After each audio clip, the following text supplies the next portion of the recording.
How to start a food truck in Connecticut. So if you are looking to start a food truck business in Connecticut, we're going to give you the ins and outs and what you need to know to get a food truck business up and running here on Food Truck Freaks, YouTube's food truck entrepreneur channel. We're going to get to that right now.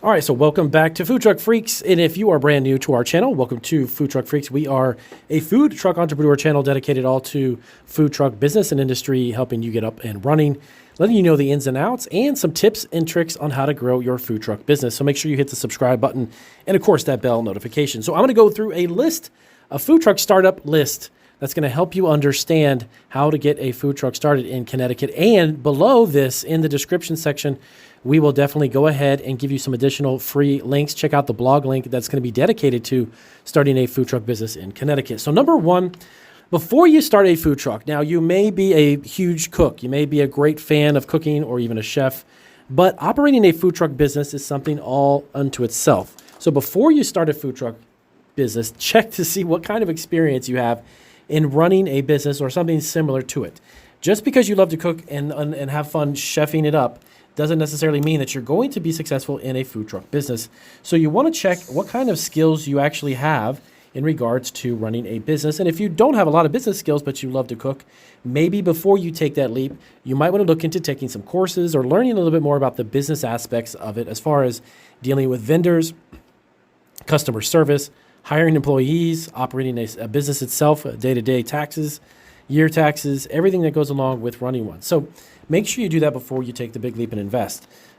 Next up, you want to check on a business name. Make sure that the business name you're looking for is not taken. So in the state of Connecticut, you want to check with your state's business website in regards to a name search. And by doing that, that's going to allow you to know whether or not the name you chose for your food truck is taken or not.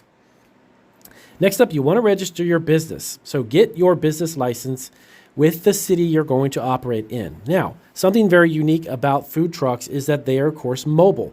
Now, in Connecticut, you need to find out specifically if other cities that you're going to operate in, being that your business is mobile, you may have to have a business license in every city you plan to work in. Most states actually operate that way. So if you're going from one city line and crossing over to another city, you may need to have multiple business licenses. Now, if you do this, you want to make sure that it's worth it. And here's what I mean by that. Many business licenses could cost upwards of $200, maybe even $300 a year, but they're annually renewed. And if you're going to different events and you're seeing that that city's not worth it, you need to make sure that you're not going to renew a license to obviously sell in a city that's not profitable at all for you. That doesn't make any sense. So definitely check that out before you do. Next up, you want to get a business bank account for your food truck business. So once you get started in Connecticut and you've got yourself up and running and you got all of the permits and licenses out of the way, make sure that you get a business bank account. Don't operate your business out of a personal account. You want to make sure you, of course, create your LLC and get yourself your insurance and such. But more importantly, you want to make sure your food truck has its own bank account. Okay? Next up, you want to secure a POS system hardware. So the point of sale hardware system, that's going to be the actual unit where people can use debit or credit cards and allow them to pay for their products. Don't expect to take all the time cash. Cash is great to have, yes, but a lot of people today do not carry cash, and you want to ensure that you've got the ability to take payment for the product. And by limiting yourself because you don't have a POS hardware system, not a good idea. Now, next up, of course, following that, you want to make sure you have a merchant account directed to your POS system. Your point of sale system needs to obviously have a merchant account. This is going to be the actual account that allows you to transact the different transactions from debits, credit cards, and such. So just because you have the hardware, that doesn't necessarily mean you actually have the merchant account. So ensure that you get that as well. All right, you got to apply for your taxpayer's ID for your food truck business. So ensure that you get a taxpayer's ID from the state of Connecticut to ensure that you've got that set up, which will allow you to handle any tax issues that may pop up. Register your food truck, which could be a commercial vehicle. So every state on this actually is a little bit different, but most states in general do require that your food truck going to be registered as a commercial vehicle, not going to be something that's going to be not commercial, because the size of it, the weight of it, and everything else in between is going to constitute a commercial vehicle. Food handler certificate. Now, this is going to apply almost in every single state, in every situation.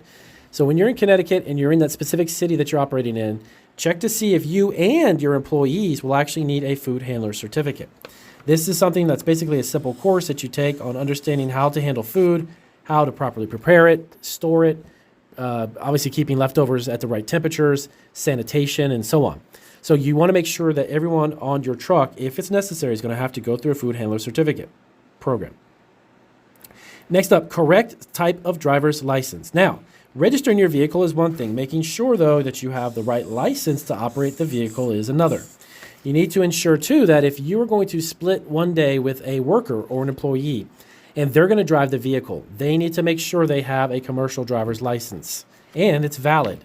Now, I know you might be thinking, well, that's kind of a no-brainer, Damien. Of course you need that. Well, you need to make sure that anyone who's driving your vehicle has a valid license, because if they get into an accident or get pulled over, that's going to be on you, the food truck owner, not the driver. Of course, the driver could be cited. Your employee could be in a little bit of trouble, but the one who's going to get it the most is the owner of the truck, and that's you. So another one, as we mentioned, this is kind of just a repeat as well, is each city or even each county, keep that in mind too, if it's not a city, maybe a county ordinance, that if you operate in each place, you may need to have a permit or a license to operate in them. So as I mentioned just a little while ago, double check to ensure that each city or the county, which I forgot to mention, the counties may require an individual business license as well. All right, next up is super important. Of course, you need to have an insurance policy for your food truck. The state of Connecticut, when you start your food truck business, it's going to require you, of course, to have insurance. Now, I'm not an insurance agent, so I'm not going to go over a policy, but I can guarantee you probably need workers' compensation if you're employing people. You're going to need product liability, which is going to cover your food, so in case people get sick, that's also something that won't get covered. So ensure at the least that you have the most minimum coverage. You may add more, that's up to you, but the minimum coverage you need to operate your food truck in Connecticut. Now, you're going to probably have an office, I would imagine. If you've got a home-based business office, that's perfectly fine. But you will have to invest. If you don't have it, you will need some furniture for your office. Now, these are also tax deductible because you are part of your food truck business, is your home office. This could be where you order from your vendors. This could be where you set up your events. You're going to need some type of office space. You can't operate an office from the kitchen inside your truck. So if you do that from home, ensure that you also mention to your tax accountant that you're operating an office from home because of your food truck business, because there could be potential tax benefits too when you operate a business from home. Now, even if it's just an office, you have the potential to have other additional discounts and deductions. So make sure you ask them for that as well. All right, so next one, a little bit of marketing. So you want to research the area in the city or county in Connecticut where you want to start.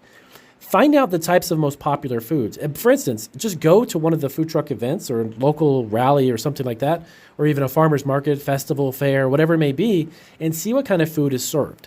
Or get a feel for what kind of food may be enjoyed within the city or county that you live in. Here's why. A lot of times people start out and create a menu, but out of nowhere they realize that menu is not going over very well locally. So if you have a demographic, you have a certain taste preference in the city or county you're in, make sure that you check on that before you do your food truck business as well. Now, the next one is the tricky one. You got to find funding. So where are you going to get the funds to create your food truck business in Connecticut? That's the question. Could you go to family and friends? Yes, you could potentially do that. Can you use your own personal credit cards? You could. I wouldn't recommend that so much. Or you can get a personal loan, which again, if you've got great credit or if you've got obviously investments of your own, do it on your own. It's really challenging, though, to get a business loan when you don't have operating experience or a year or two under your belt. So a lot of banks or businesses that look for lending money are going to say, well, Damien, how long have you been in business in Connecticut with your food truck? Well, I'm just starting. Well, they're going to be looking for something more than that. So trying to get a loan is probably not going to be something that happens very often unless you've got great personal credit and it could potentially be issued under you personally. Now, as I mentioned, you could apply for startup business loans. Now, the SBA, Small Business Administration, and other loan programs like that do have loan programs set up for food trucks, believe it or not, who don't have a history. They are a bit challenging to get, but they actually do exist, and you do have an opportunity to get them. So check and look into the SBA program. Next one, you want to create a handbook for your employees. Now, you're probably thinking, well, Damien, it's just a food truck. We're preparing some simple foods. Why would I need an employee handbook? You need to make one. And you can do these online, by the way, and it doesn't have to be thick or like the size of a dictionary. It could be a very simple outlay of what you expect from the employee, the types of job duties they're going to have, the type of responsibilities they're going to have, and what you expect of them. I mean, it's very kind of simple. It doesn't have to be difficult. But the idea is that when you give that to them, they know the expectations at least. So that gives them an opportunity and you to be on the same page when you hire them. Next up, you want to design a food truck logo for your food truck. So it's all about your brand. When you want to create a food truck business, it's not as simple as just painting a truck, putting some name on the side, and driving it around. You want to create a look. You want to create a brand. You're going to have to do that by a logo, fonts and text and letters, certain characteristics and colors that may be what you're looking for as far as portraying your brand with your food truck. These are super crucial important when you start from scratch. Now, you're going to need a food truck wrap. Now, by the way, if you're not good, obviously, at creating a logo, maybe you're just a great chef. Down below, again, way more resources for food truck entrepreneurs. You can get somebody to make the logo for you. And the next step was the food truck wrap. So if you're not familiar with how a food truck wrap works or designs, you can actually get somebody who can create it for you as well. So definitely take a look at a food truck wrap, but ensure that it's going to have your brand, your look, your logo, and your colors. Very, very important. Okay? Next up, you want to get an additional chef or cook that can work side by side or with you on days when you can't be there. There's going to be times when you're going to operate your vehicle at certain farmers markets or food truck events and you can't be there. So if you've got a backup in a sense, or you've got a great chef or cook who can be there, that's going to be crucial to the success of your business. You cannot be there 24/7, 7 days a week on every single aspect of your food truck. It can be overwhelming. So you're going to need a partner. You're going to need somebody to help you. Next up, you can buy, rent, or even lease a food truck. This is something that many food truck startups don't understand, is you don't necessarily need to buy a food truck. You can lease one, or you can rent one, or you can even actually get one used. If you find a used truck and it doesn't have the equipment you need, refitting it or retrofitting it or gutting it out and taking out the inside of the truck and redoing the truck is something that's much, much cheaper. It's not going to cost as much, and it can be much more customizable. But if you find a truck that's used, maybe it's got the equipment you need, you're good to go. Maybe you only need to substitute a couple of pieces of equipment. All right, before you launch your food truck, you're going to need all kinds of what's known as small wares. These small wares are like plates. They're going to be napkins. They're going to be utensils, disposable cups, everything that you need to serve your food with, and even spatulas and small things to pick the food up, obviously, and put it into the containers. You're going to need all kinds of things.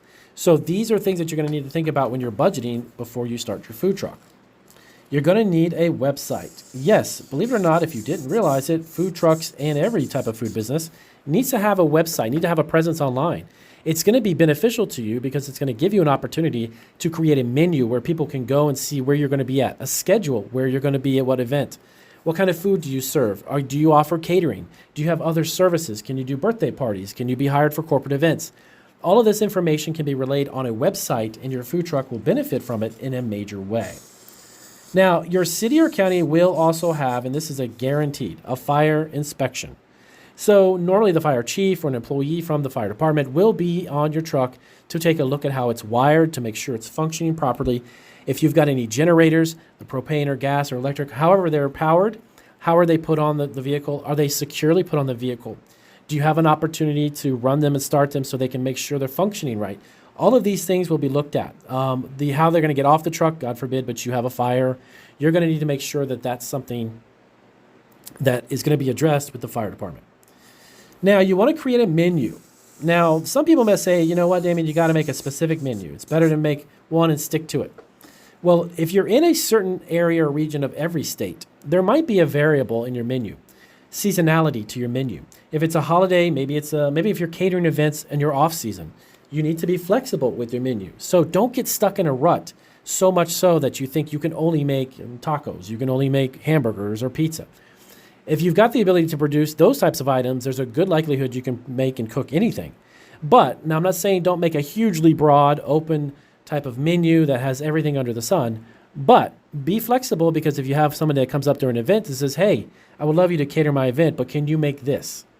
Be open to that and have an opportunity to draw on that and make more business opportunities year round. Because, of course, winter and such is not a great season for outdoor events, obviously. But maybe you can cater an event. Maybe you can do an event and show up at a corporate office. Maybe you can do a birthday party. So be open to that as well.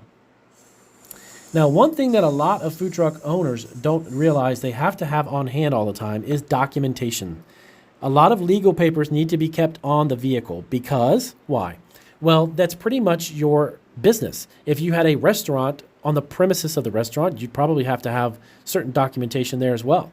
Your food truck is the business. Even though it's mobile, you need to keep them somewhere. Documentation such as licenses, permits, approvals, fire department inspections, health department inspections. If you're graded and you have a numbered grade from the health department, so be it. You're going to have that on hand too. So keep in mind that you may need to have documentation on your vehicle at all times. Now, you're probably going to need to be connected to a commissary kitchen or a commercial kitchen. Commissary kitchens or commercial kitchens allow you to take your food truck there, prepare your ingredients, get rid of your day's wastewaters, your trash, clean out, sanitize your truck, and in most cases, you actually have to park your vehicle at that commercial kitchen that you're attached to. So look at that, and each city and county within Connecticut might be slightly different on this one, but you want to make sure that you have yourself attached to a commercial kitchen so that will be the place where most prep work will be contained for your ingredients and storage of food as well, and so on. All right, so lastly, create accounts on social media. Yes, social media is a huge plus for food trucks, even though you're local, maybe you're in a city or county and you're kind of still mobile, but you're within those areas. Ensure that you have these social media accounts set up because you're going to have the opportunity to have people purchase your products and maybe post pictures of it and maybe even reviews, because that would only help if somebody goes online and finds your food truck and says, hey, I would love to have this guy cater my event, but wow, his reviews are horrible, his food is horrible, or maybe it's great, his reviews are great, and you'd be a great fit for what they need. Keep that in mind. Always keep that in mind. Social media from Facebook to Instagram and Twitter and everybody else in between is a great place for people to post reviews, engage with them, offer specials, maybe a certain code. If you follow me on Instagram, check out the code and you can get a free meal next time you see us at an event. All kinds of ways to market through social media. So those are some tips and pointers on getting your food truck business up and running in Connecticut. Keep that in mind. If you've got questions about how to start your food truck business, let us know down below. And here's a handful of other videos here. Check out these videos for additional resources on your food truck business. And we'll see you guys in our next video.